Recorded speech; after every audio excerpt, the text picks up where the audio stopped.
Sebelum kita masuk ke cerita, bagi Mas E dan juga Mbak E yang belum subscribe, silakan klik subscribe sekarang juga. Dan bagi yang sudah subscribe, semoga kalian di sana sehat-sehat selalu agar bisa mendengarkan cerita terbaru dari Mang Ripan. Dan tidak usah lama-lama, ini dia ceritanya. Selamat mendengarkan. Usai meninggalnya sang ayah 3 bulan yang lalu, kini aku dan kakakku yang bernama Dandi mendapatkan warisan rumah dari peninggalan almarhum. Ibu kami telah wafat saat dulu kami masih duduk di bangku SMA. Beliau wafat karena menderita asma bawaan dari keluarganya yang dulu. Ayah kami memang bisa dikatakan sebagai orang kaya karena ia mempunyai sebuah perusahaan yang bergerak di bidang arsitek. Dan kini aku dan kakakku lah yang meneruskan perusahaan tersebut. Meski kendalinya masih kebanyakan dikerjakan sama kakakku karena aku baru beradaptasi di perusahaan itu. Usia kami berdua kala itu sudah bisa dibilang matang dan siap untuk menikah. Tapi aku tidak akan menikah sebelum kakakku menikah terlebih dahulu. Meskipun sebenarnya aku sudah ada calon sendiri. Almarhum ayah meninggalkan 2 rumah yang bisa dibilang megah, di mana satu untukku dan satunya lagi untuk kakakku. Meskipun sekarang kami masih tinggal di satu rumah dan rumah yang satunya itu masih kosong. Hanya ada pembantu dan tukang bersih kebun untuk mengurus dan merawat rumah itu agar tetap bersih.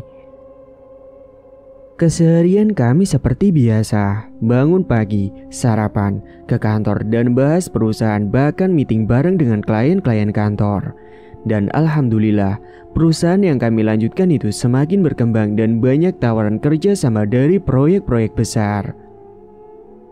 Singkat cerita, 1 tahun telah berlalu dan kini Dandi sudah mendapatkan calon istri. Mereka ketemu tak sengaja saat sedang rapat kantor dan calon kakak iparku itu bernama Dea. Kala itu, Dea adalah perwakilan klien dari perusahaan lain dan ada kerjasama sehingga Dandi tak sengaja bertemu dengannya dan langsung jatuh cinta padanya. Dia cantik dan juga berwawasan luas. Mungkin itulah kesan pertama dari kakakku dan akhirnya kakakku tertarik sehingga mencoba menjalin hubungan dengannya. Usai baru kenal 3 bulanan dan udah sering ketemu, akhirnya Dandi ingin segera menikahi Dea. Lalu Dandi malam itu mengatakan kepadaku soal persetujuannya dia akan menikah dalam waktu dekat. Oh ya, namaku Reni Paus. Malam itu, aku dan kakakku kebetulan sedang makan malam bersama dan seperti biasanya semua makanannya sudah dihidangkan oleh Bitanti. Selamat makan ya Mbak, Mas, ucap Bitanti. Iya Bi, makasih ya. Oh iya Bi, ayo kita makan bareng aja. Nggak usah Mbak, Bibi makannya di belakang rumah aja kayak biasanya sambil menikmati malam. Ya ampun Bibi, sekali-kali sini kali makan bareng. Udah dilanjut aja Mbak, Mas, Bibi ke belakang dulu ya. Aku yang mendengar ucapan Bibi hanya menghela napas panjang. Setelah Bitanti pergi ke belakang, tiba-tiba saja kakakku ingin mengatakan sesuatu kepadaku. Ren, kakak mau ngomong sama kamu boleh? Ya tinggal ngomong aja kak. Kakak rencananya mau menikahi Dea. Gimana menurut kamu? Ya kalau aku sih setuju aja kak. Kan kakak yang milih. Yang nentuin pasangan kan juga kakak sendiri. Kalau aku sih cuma bisa bantu doain yang terbaik aja buat kakak. Menurut aku Kak Dea baik kok orangnya. Cantik, pintar lagi. Dan udah beberapa kali kan ketemu sama aku. Dan kita nyambung kalau ngobrol. Kalau gitu berarti kamu setuju kan kakak nikah sama Dea? Iya kak, aku setuju. Kalau itu memang baik untuk kakak. Makasih ya Dek. Iya kak, sama-sama. Oh iya, emangnya kapan kakak mau nikah sama Dea? Kira-kira sih paling 2 bulanan lagi Dek. Doain ya semoga lancar. Pasti kak. Singkat cerita, 2 bulan kemudian, pernikahan antara Dendi dan Dea pun terlaksana dengan mewah dan meriah di sebuah hotel dan dihadiri oleh para tamu-tamu penting. Bahkan aku sangat antusias ketika kakakku menikah, karena aku pun ikut bahagia bisa menyaksikan kakakku itu menikah dengan wanita pilihannya. Aku juga mengucapkan selamat kepada kakakku dan juga Kak Dea yang kini telah menjadi kakak iparku. Selamat ya kak, semoga pernikahan kalian langgeng sampai maut memisahkan. Aku ikut bahagia. Iya dek, semoga kamu juga cepat nyusul ya. Makasih ya Reni, kamu sudah mau menerima aku. Ya itu pasti dong kak, kan kakak sekarang sudah menjadi kakak iparku. Usai pernikahannya, Dendi dan Dea mereka memutuskan untuk tinggal di rumah satunya yang masih kosong. Dan aku kini tinggal di rumah ini hanya dengan Bitanti. Bitanti memang sejak dulu sudah ada di rumah ini bersama keluarga, bahkan sejak aku dan kakakku masih kecil. Kini akhirnya Dendi dan Dea pun hidup bahagia dan mesra di rumah itu. Sungguh kebahagiaan awal-awal pernikahan yang sangat dinantikan oleh semua orang. Namun, hingga tak disangka akan terjadi suatu hal yang sangat tak diharapkan. Apakah itu? Kita bahas nanti. Setelah Dendi menikah, kini Reni yang juga sudah punya calon berencana akan menikah dengan segera. Calonnya itu dia temukan ketika dia dulu masih kuliah karena mereka kala itu kuliah bareng di satu universitas. Dan kini calonnya itu bekerja di sebuah perusahaan yang ada di kotanya dan menjabat sebagai HRD. Pacar Reni ini bernama Willy, dia tampan tinggi dan putih. Dan karena hal itulah banyak wanita yang tertarik padanya saat mereka pertama kali melihat dirinya itu. Namun meskipun begitu, Willy sudah pernah berjanji kepada Reni untuk tetap setia dengannya. Saat itu, Reni pergi ke rumah Dendi bersama dengan Willy untuk meminta izin kalau mereka akan segera melangsungkan pernikahan.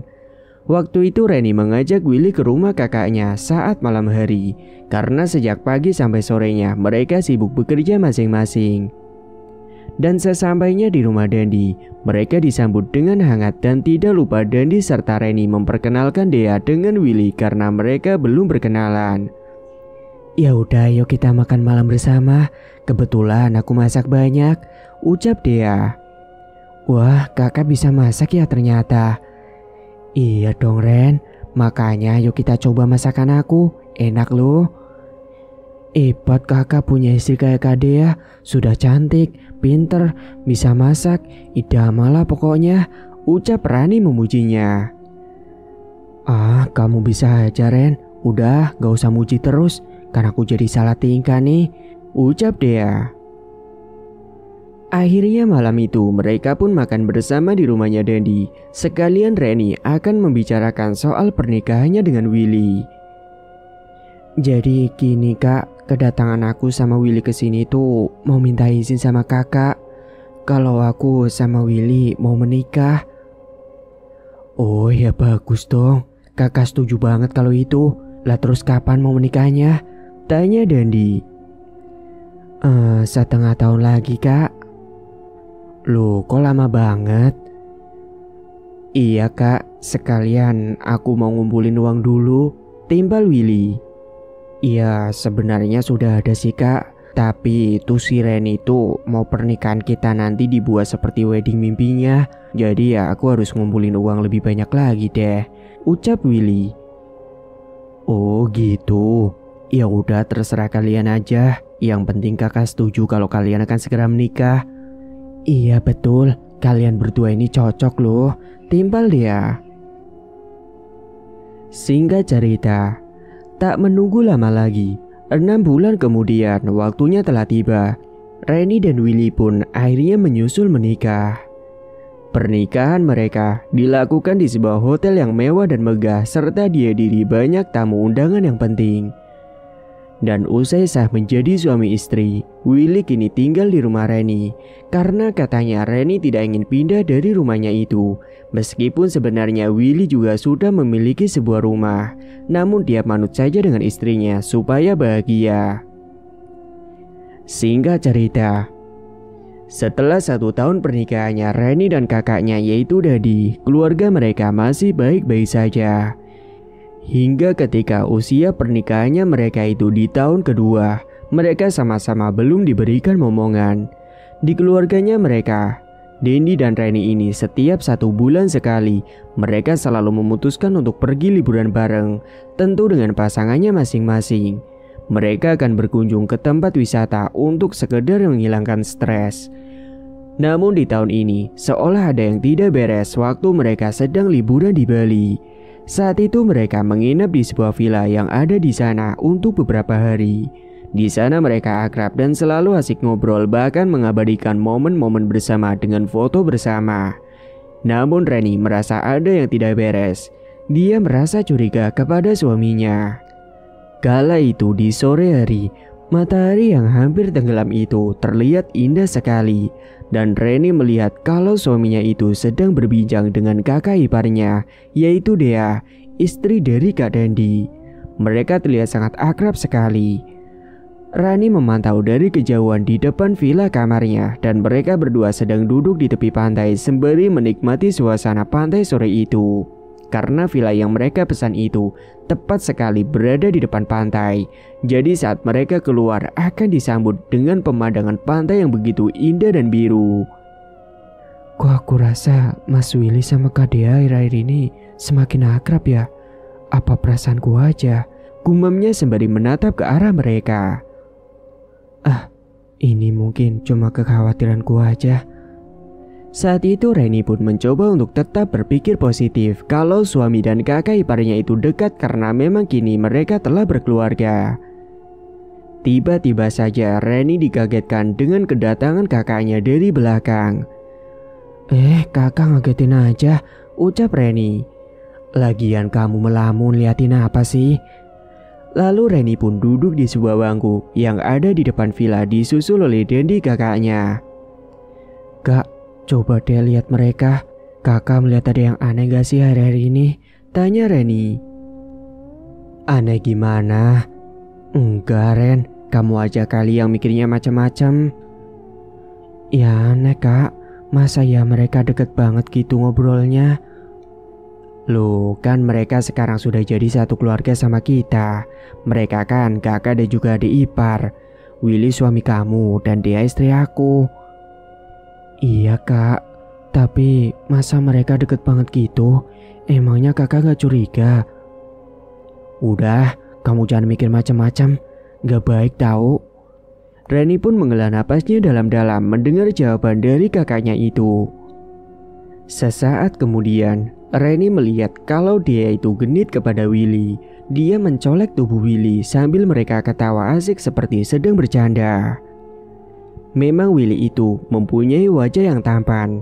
Dan nyatanya waktu dulu sebelum sama Reni, Willy sering gonta-ganti pasangan. Dia ini tergolong cowok yang playboy. Namun sejak bertemu dengan Reni dulu, dia berkata bahwa akan mulai setia padanya dan tidak akan menjadi playboy lagi. Kak, lihat itu. Mereka asik banget sampai Kak Dea nyolek-nyolek suami aku. Ya udah, yuk kita samperin aja. Akhirnya Reni dan Dandi pun menghampiri mereka yang sedang asik ngobrol. Lagi pada ngobrolin apa sih kok kayaknya asik banget? Tanya Dandi. Ini loh mas, Willy itu cerita. Katanya dia dulu pernah usilin orang sampai orang itu nangis pas kuliah. Ucap Dea. Padahal sebenarnya mereka tidak ngobrol tentang itu. Namun Dandi dan Reni mencoba untuk percaya saja. Dan setelah kedatangannya Dandi dan Reni, mereka bermesraan dengan pasangannya masing-masing. Singkat cerita, kecurigaan Reni mulai kuat saat tak sengaja melihat isi chat dari ponsel Willy yang kala itu tertinggal di tasnya Reni. Reni melihat dalam pesan yang dikirimkan iparnya itu ada emoticon love-nya. Namun saat akan membacanya lebih dalam, Willy tiba-tiba saja datang dan menanyakan keberadaan ponselnya. Terpaksa Reni pun memberikan dan pura-pura tidak tahu apapun. Dia akan mengungkapnya jika ada sudah bukti yang benar-benar kuat.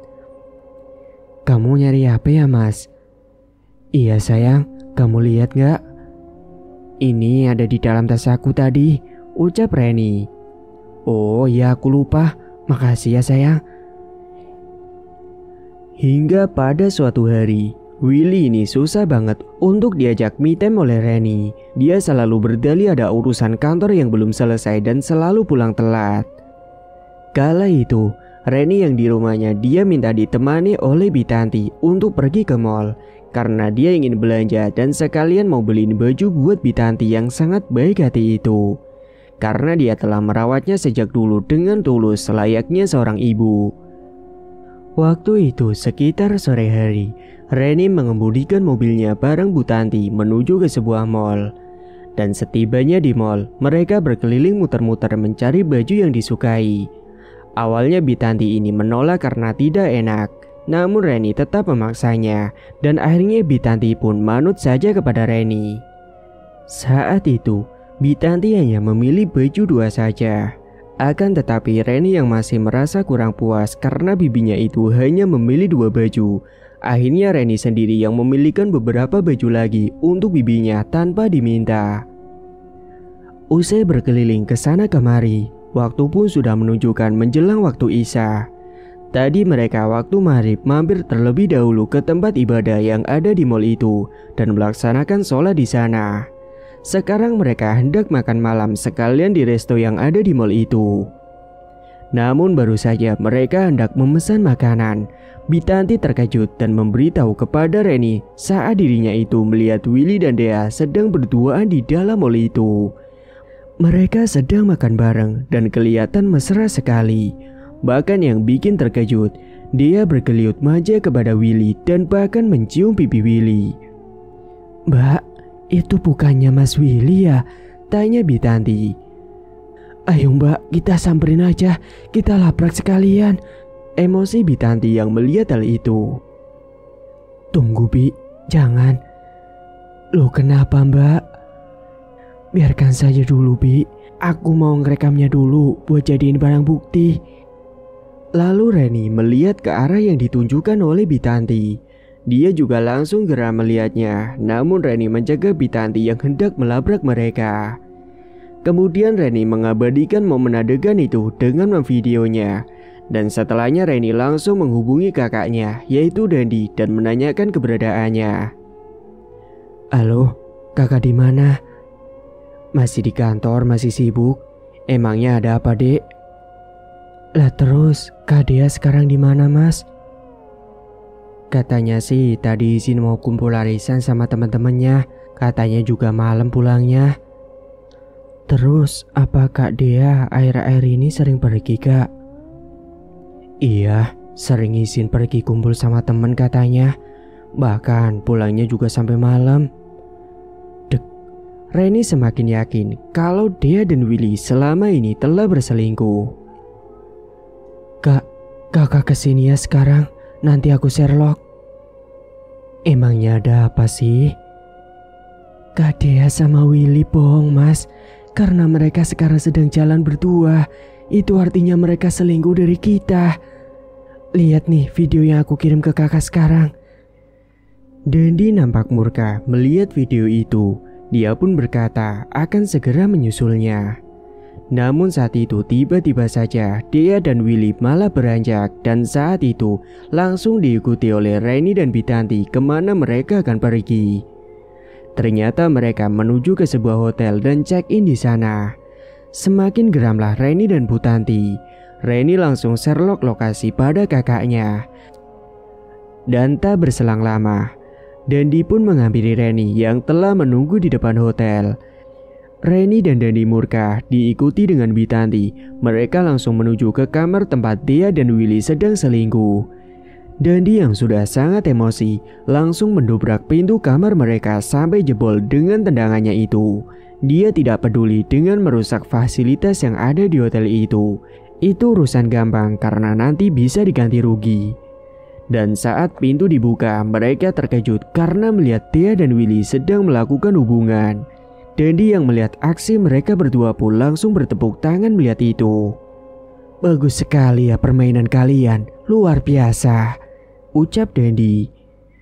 "Jadi kalian selama ini main di belakang kita," timbal Reni.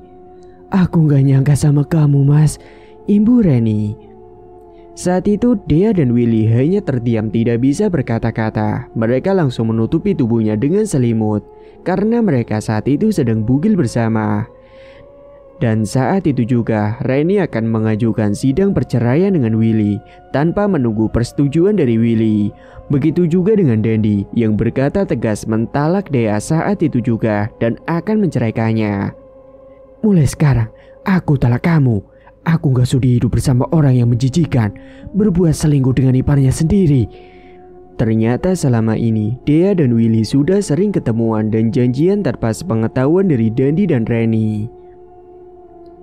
Singkat cerita, usai sidang perceraian tuntas, kini Dendi milih tinggal bareng lagi dengan Reni dan juga Bitanti. Dendi mencoba untuk membuang ingatan masa lalunya itu, dan dia mencoba move on dan lebih fokus pada pekerjaannya. Namun tidak dengan Reni. Dia masih tidak terima, bukan karena cemburu, melainkan kesetiaan yang telah dihianati oleh Willy. Parahnya lagi, mereka berdua dapat kabar kalau Willy dan Dea ini ternyata akan menikah usai diceraikan. Dan kini mereka tinggal di rumahnya Willy. Reni yang masih dendam, dia berniat untuk membalas perlakuannya Willy dan Dea. Kala itu, Reni sedang pergi bareng dengan temannya dan nongkrong di sebuah kafe. Reni pun menceritakan semua kekesalannya kepada Caca temannya. "Kamu kenapa sih Ren? Dari tadi aku lihat kamu kok murung terus wajahnya. Padahal nih kita lagi nyantai loh," ucap Caca. "Aku masih kesel Cak. Mas Willy sudah berkhianat dengan kakak iparku sendiri yang adalah istrinya kakakku. Aku pengen balas dendam sama mereka, tapi aku bingung harus bagaimana balasnya." Saat itu, Reni terlihat emosi dan bersungut-sungut. Untungnya Caca memberikan saran kepada Reni. "Sudah gak usah pusing. Aku ada saran nih buat kamu untuk balesin dendam ke mereka." "Gimana caranya Cak?" "Kamu pakai jasa santet aja Ren. Nanti dijamin pasti mereka akan menderita." Seketika Reni terdiam dan memikirkan akan melakukan itu atau tidak. Karena Reni yang tidak tahu apapun tentang santet dan kebetulan Caca yang tahu di mana lokasi dukun santet itu. Nanti Reni akan diantarkan Caca menuju ke tempat dukun itu. "Gimana? Kamu mau gak? Nanti kalau mau aku anterin ke sana." "Ya udah deh Cak, aku mau. Lagian aku sudah geram sekali sama mereka." Reni pun akhirnya setuju untuk melakukan itu. Tanpa sepengetahuan Dendi, di hari itu juga Reni pergi ke tempat dukun bersama dengan Caca dengan naik mobilnya Reni. Reni izin kepada kakaknya akan pulang telat dan dengan dalih dia mau liburan bersama dengan Caca. Perjalanan yang mereka tempuh lumayan jauh. Hingga beberapa jam kemudian, akhirnya sampai juga di sebuah perkampungan yang masih ada di daerahnya. Namun Reni itu belum pernah sama sekali datang ke tempat itu. Dia hanya manut petunjuk jalan, yakni Caca. Mobil Reni kemudian diparkirkan di sebuah lapangan yang ada di sana. Kemudian mereka berjalan menuju ke sebuah rumah kayu yang berada di pojok desa bagian barat dan dekat dengan pohon gede keramat dan juga sungai. Usai menyambangi rumah, mereka mengetuk pintu terlebih dahulu. "Permisi." Sesaat kemudian muncullah seorang kakek tua dan langsung menyuruhnya masuk ke dalam rumahnya. "Ayo silakan masuk." Setelah sampai di dalam rumahnya Bagandar, Reni langsung menjelaskan maksud kedatangannya itu kepada Bagandar. "Jadi kedatangan saya ke sini mau membuat mantan suami saya itu menderita Mbah, serta istrinya yang sekarang yang tadinya merupakan kakak ipar saya. Saya tidak terima Mbah, mereka sudah mengkhianati saya dan juga kakak saya." Bagandar mendengarkan penjelasan dari Reni sambil mangut-mangut. Lalu beliau menjelaskan syarat dan juga ritualnya. "Ada syarat dan ritual yang harus kamu lakukan." "Apa itu Mbah?" Syaratnya yaitu ayam hitam, remukan abu hitam, dan juga 7 kembang kenanga dan serta kain memori hitam. Saya ada semuanya. Kalau kau mau dan tidak capek-capek mencari sendiri, cukup bayar maharnya saja dan nanti kita akan melakukan ritual nanti malam. Iya Mbah, saya mau. Saya akan bayar berapapun. Saya serahkan semuanya kepada Mbah. Malam harinya, mereka pun akhirnya langsung melakukan ritual. Mereka pergi menuju ke sebuah pohon gede. Reni serta temannya hanya akan menyimak apa yang akan dilakukan oleh Bagandar. Saat itu sesampainya di sebuah pohon gede itu, Bagandar langsung duduk bersila dan sudah membawa semua syarat dari rumah. Sementara Reni dan Caca mereka duduk di sampingnya Bagandar. Lalu kemudian Bagandar merapalkan mantranya dengan mulut yang berkomat kamit sambil memotong leher ayam hitam, dan darahnya lalu ditampung di sebuah wadah yang telah disiapkan. Kemudian bubuk abu ditaburkan di wadah itu dan diaduk dan dilanjut dengan 7 kembang kenanga. Usai itu diaduk kembali menjadi satu, lalu diletakkan pada kain mori hitam dan dijadikan sebuah buntelan. Sesaat kemudian hembusan angin kencang datang ke arah mereka, membuat mereka merinding ketakutan. Reni dan Caca saling berpegangan karena takut. Sesaat kemudian mereka melihat ada sekelibat bayangan hitam dan melintas masuk ke dalam buntelan itu ketika Bagandar membacakan sebuah mantra. Hingga setelah ritual pun sudah selesai, Bagandar memberikan buhul itu kepada Reni dan menyuruhnya untuk mengubur buhul itu di dekat rumahnya target. Bawalah pulang buhul ini dan nanti kamu kuburkan di dekat rumah target. Iya Mbah, baik. Oh iya, ini mantranya. Nanti kau bacakan saat sedang menguburkan buhul itu, ucap Bagandar sambil memberikan kertas lusuh yang bertuliskan sebuah mantra. Usai paham dengan penjelasan dari Bagandar, Reni pun langsung membayar maharnya dan segera beranjak pulang dengan Caca. Sebenarnya saat itu, Reni dan Caca yang membawa buhul itu ketakutan karena dia melihat sendiri tadi ada sebuah bayangan hitam yang masuk ke dalam bungkusan buhul yang dibawanya itu. Dan waktu di perjalanan pulang, tiba-tiba saja mereka mencium bau anyir darah di dalam mobilnya, membuat mereka merinding dan ingin segera cepat sampai di rumah.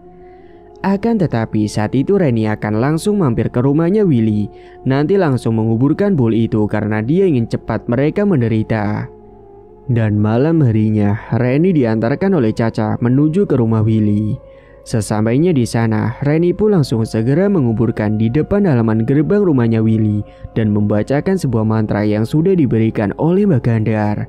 Dan segera Reni dan Caca pun segera pergi dari rumahnya Willy usai menguburkan buhul itu.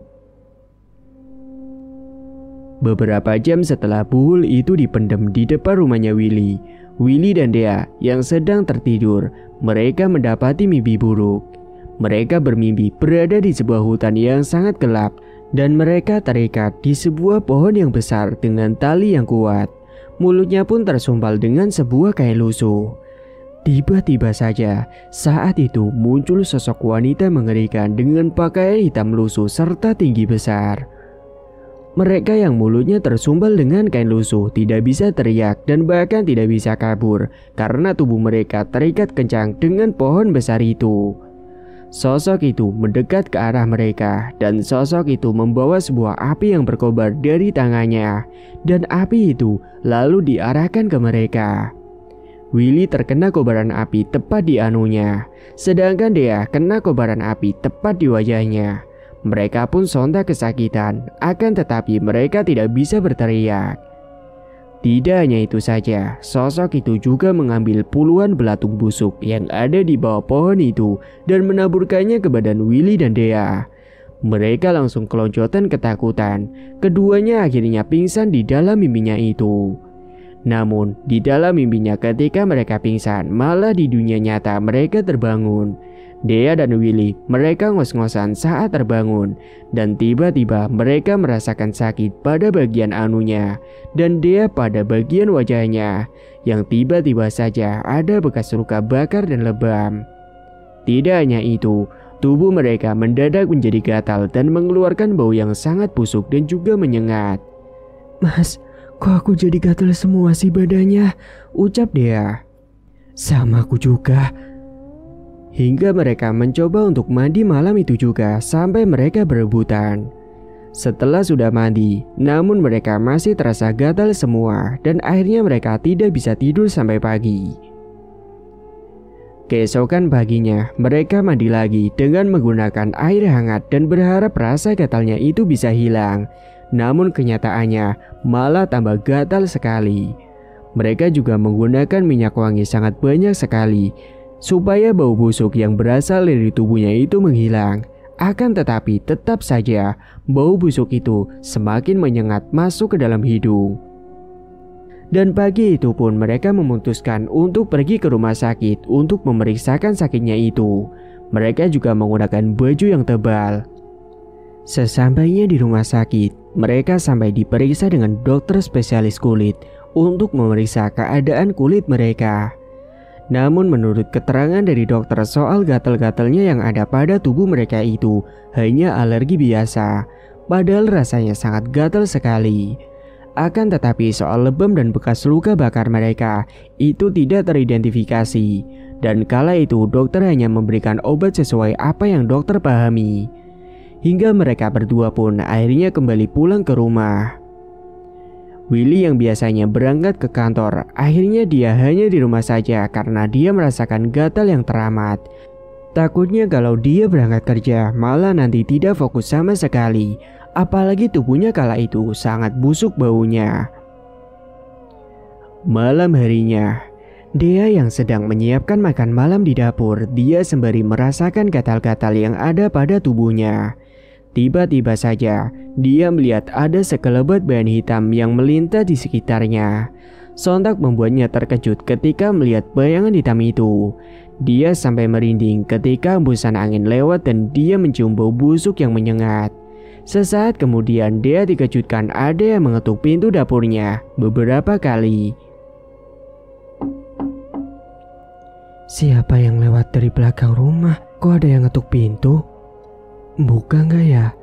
bimbang Dea. Saat itu dia bimbang dan ragu akan membuka pintunya itu atau tidak, karena dia merasa di belakang rumahnya selalu dikunci.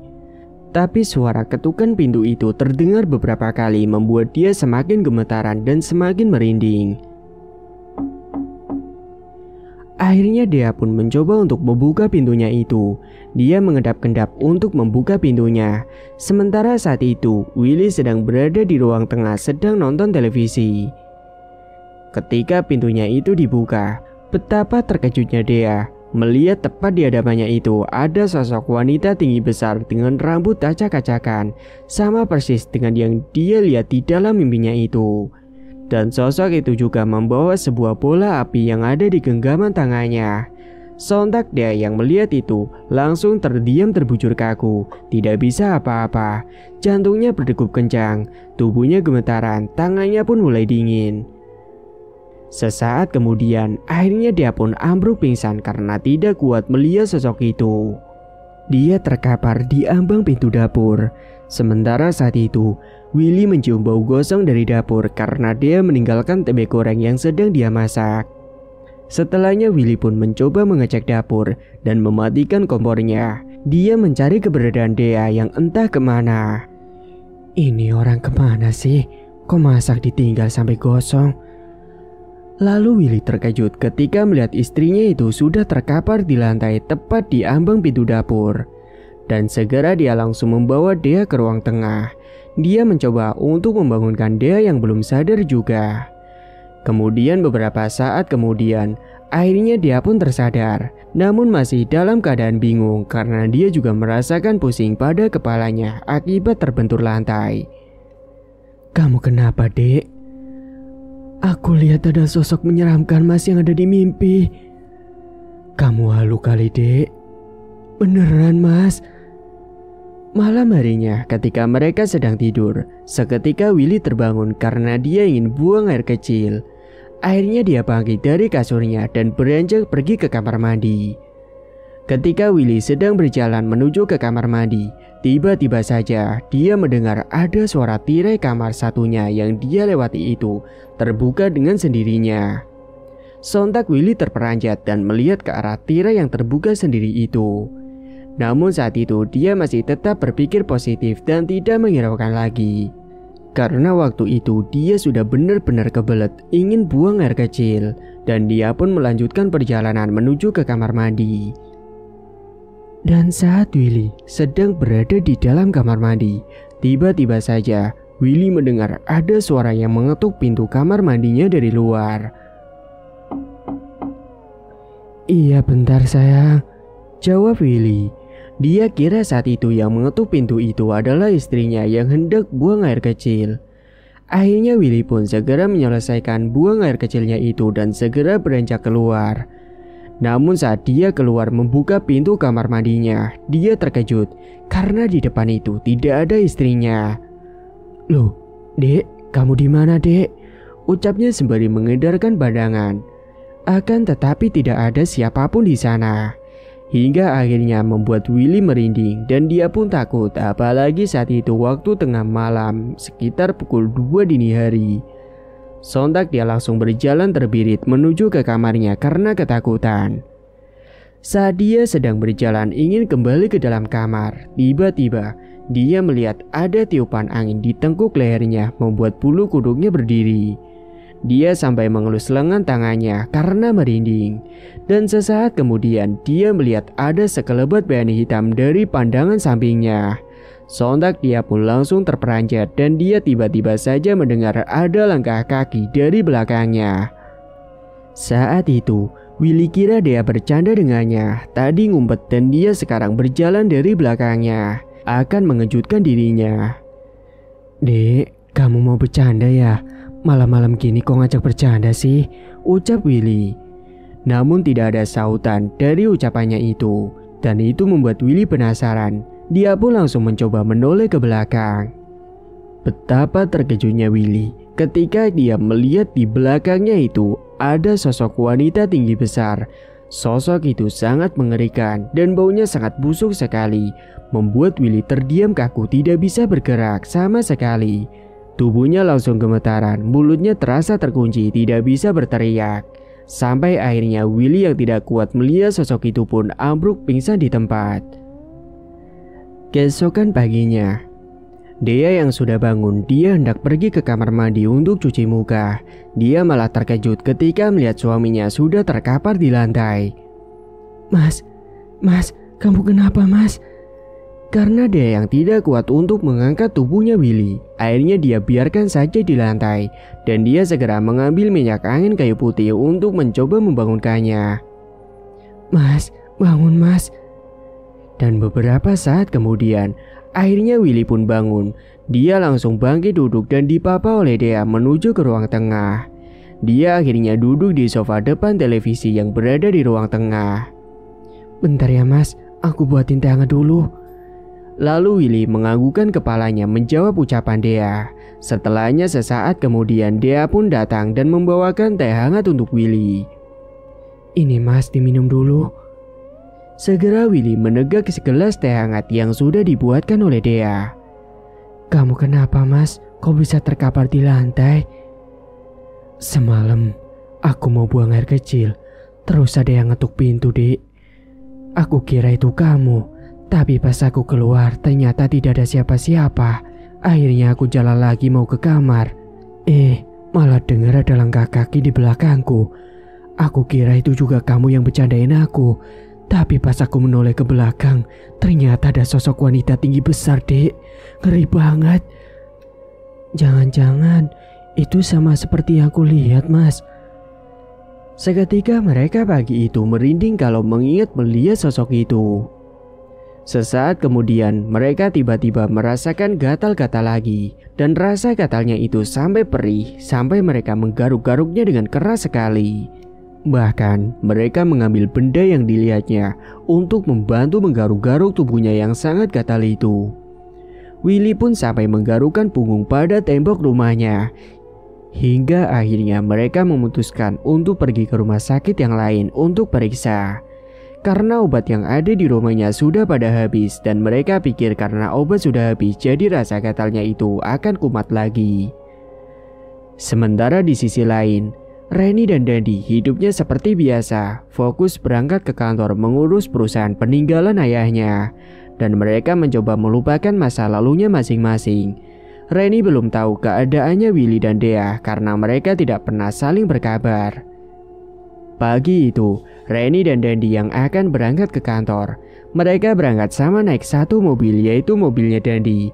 Karena mobil Reni sedang ada di bengkel, ada masalah pada mesinnya. Saat itu mereka seperti biasanya melewati jalan raya, dan di tengah jalan mereka terjebak pada lampu merah. Akhirnya mereka pun menghentikan mobilnya. Sesaat kemudian di sampingnya mobil mereka parkir saat di lampu merah. Tiba-tiba ada sebuah mobil yang datang dan berhenti di sampingnya. Kebetulan saat itu kaca jendela milik Dandi itu sengaja dibuka karena ingin menghirup udara di pagi hari. Begitu juga dengan kaca jendela mobilnya Willy yang juga dibuka. Sehingga mereka dapat saling melihat. Kebetulan saat itu Reni melihat ke arah mobilnya Willy dan Dea. Sontak Dandi dan Reni yang melihat ke arahnya langsung terkejut karena wajahnya mereka berdua itu, yaitu Willy dan Dea, dipenuhi dengan bintik-bintik merah dan juga nanah, bahkan seperti bisul yang bentuknya sangat membesar.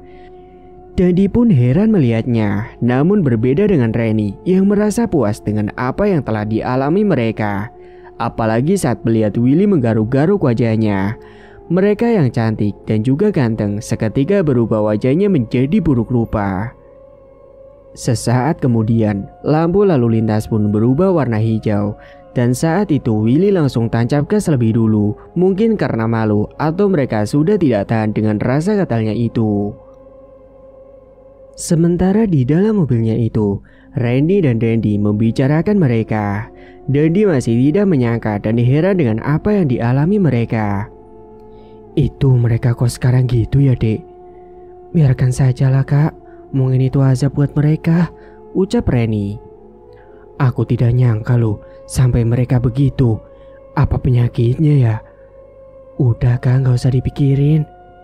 Sementara saat itu Reni merasa sangat senang sekali di dalam hatinya. Dia tersenyum puas bahagia. Beberapa saat kemudian, Willy dan Dea akhirnya sampai juga di rumah sakit dan mereka menemui dokter spesialis kulit lagi untuk memeriksakan kondisi kulitnya itu. Akan tetapi setelah diperiksa dokter pun hanya memberikan salep saja seperti waktu itu dan juga beberapa obat-obatan karena dokter tidak dapat mendeteksi sakitnya mereka berdua. Akhirnya mereka segera pulang ke rumah dan sesampainya di rumah, mereka langsung merasakan gatal-gatal yang teramat padahal sudah minum obat dan mengolesi salep yang sudah diberikan oleh dokter. Singkat cerita, malam harinya karena tidak kuat dengan gatal yang terus mereka rasakan, mereka pun malam itu memutuskan untuk mandi berkali-kali. Sampai mereka saling berebutan untuk mandi. Dan di dalam kamar mandi itu ada sebuah bak atau bathtub untuk berendam. Dan saat itu Willy berendam di bathtub itu dengan menggunakan air hangat. Namun tiba-tiba saja dia dikejutkan dengan kemunculan sosok yang sangat menyeramkan yang ada di dalam mimpinya itu. Sosok wanita tinggi besar berpakaian warna hitam datang sambil membawa bola api di kepalan tangannya. Willy yang melihat sosok itu hanya bisa terdiam kaku, tidak bisa teriak karena mulutnya terasa terkunci. Tubuhnya langsung gemetaran, jantungnya berdegup dengan kencang. Hingga akhirnya sosok itu melemparkan bola api itu ke bathtub Willy dan air yang tadinya hangat tiba-tiba menjadi mendidih. Willy yang tidak bisa ngapa-ngapain, akhirnya dia pun tewas di dalam bathtub itu terendam air panas dan tubuhnya melepuh dan kelelep di bak itu. Dea yang menunggu Willy tidak keluar-keluar, dia pun penasaran dan segera membuka kamar mandi karena memang tidak dikunci pintunya. Dea malah terkejut saat melihat Willy yang mendidih terendam air panas. Dia pun langsung teriak karena tubuh suaminya itu sangat melepuh. Sontak Dea pun segera ingin berayak turun dari tangga dan segera mencari bantuan. Namun saat akan menuruni tangga, Dea terkejut akan kemunculan sosok wanita yang sangat menyeramkan itu. Sosok yang sama persis dilihat di dalam mimpinya waktu itu. Sosok itu berkata kepada Dea, "Kamu akan mati malam ini juga." Bebarengan dengan kata itu, tubuh Dea terlempar dan jatuh terguling dari tangga lantai 2 ke lantai 1. Saat tubuhnya itu menggelinding, kepalanya terbentur hingga darah pun bercucuran, dan akhirnya Dea pun tewas karena tidak ada yang menolongnya saat itu juga. Karena Dea kehabisan darah waktu itu. Hingga keesokan harinya, saat ART rumahnya Willy itu bangun dan hendak bersih-bersih, dia malah terkejut melihat Dea yang sudah tergeletak di lantai penuh dengan darah. Sontak ART itu langsung pergi ke pos jaga dan meminta pertolongan dengan satpam yang ada di sana. Kemudian memanggil beberapa warga sekitar. Tolong Pak, Bu." Beberapa saat kemudian akhirnya beberapa warga datang untuk menolong. "Ada apa, Bu?" tanya salah satu warga. "Itu di dalam majikan saya tewas, Pak." "Ayo kita lihat segera." Dan mereka itu juga menemukan jasad Willy yang ada di dalam kamar mandi yang terendam oleh air panas di bathtub. Akhirnya hari itu juga jasad mereka akan segera dimakamkan dengan kondisi yang mengenaskan. Dan kala itu dihadiri oleh keluarganya Willy dan Dea. Ketika jenazahnya sedang dimandikan, jasadnya Willy itu baunya sangat busuk sekali. Dengan tubuhnya yang melepuh mengelupas semuanya, membuat semua para petakziah menggunjingkan jenazahnya Willy. Sedangkan Dea juga wajahnya sangat buruk rupa, penuh dengan bisulan pada mecah dan juga bernanah. Saat akan dikafani, jenazahnya itu seketika mengeluarkan nanah semuanya, membuat semua para petakziah menutup mulut karena baunya busuk sekali seperti bau bangkai. "Astagfirullahaladzim, kok bisa ya jenazahnya mereka jadi busuk gitu baunya? Emangnya selama hidup mereka melakukan apa? Saya juga gak tahu, Bu." Sudah, jangan bicarakan orang yang sudah meninggal." Gunjingan para warga kala itu. Para ibu-ibu petakziah saling menggunjing dan terdengar di telinganya Rani. Namun dalam hatinya, Rani malah senang karena rasa sakit hatinya itu sudah terbalaskan. Dendi dan Rani yang mendapatkan kabar itu juga ikut ke pemakaman mereka. Rani saat itu berpura-pura sedih dan tersenyum puas dalam hatinya karena rasa sakitnya itu telah terbalaskan. "Akhirnya mereka meninggal juga. Baguslah, itu artinya balas dendamku terbalaskan," gumam Rani dalam hati. 6 bulan telah berlalu. Kini Rani telah mendapatkan pasangan yang baru dan akhirnya mereka menikah lagi. Namun sebelumnya Dendi juga sudah menikah lagi dengan sahabat yang dikenalkan oleh Rani. Dia adalah wanita cantik dan juga lulusan dari pondok pesantren. Akhirnya Dendi manut saja dan langsung ngajak nikah. Dan akhirnya mereka pun hidup bahagia. Kini Rani dan Dendi juga sudah punya 1 anak masing-masing dan melanjutkan hidup dengan cerita barunya dan melupakan masa kelamnya itu. Rani juga akhirnya sadar bahwa dendam yang dulu dilakukannya itu salah dan kini dia mencoba lebih baik dan juga bertaubat. Entah apakah taubatnya itu akan diterima atau tidak, itu urusan Allah Ta'ala. Dia hanya terus mencoba menjadi lebih baik lagi. Pesan kali ini, pengkhianatan pasti akan selalu berujung sakit hati bagi salah satu pihak yang tersakiti. Jagalah pandangan dan jaga hati kepada para pasangan kita, apalagi jika sudah bersuami istri. Karena pernikahan bukanlah sebuah permainan. Pernikahan itu adalah ibadah terpanjang dan tidak boleh untuk dimainkan. Meskipun sakit hati, jangan sampai dibalas dendam, apalagi dengan cara yang salah. Cukup Allah lah yang akan membalas semuanya. Tamat. Cerita pun selesai. Terima kasih bagi Mas E dan Mbak E yang sudah setia menyimak cerita ini sampai akhir. Dan bagi yang belum menekan tombol subscribe, silakan klik tombol subscribe sekarang juga. Dan semoga kalian semua dimanapun berada selalu sehat-sehat semua dan dimudahkan segala urusannya. Dan sampai jumpa lagi di cerita terbaru yang akan Mang Ripan bawakan nantinya.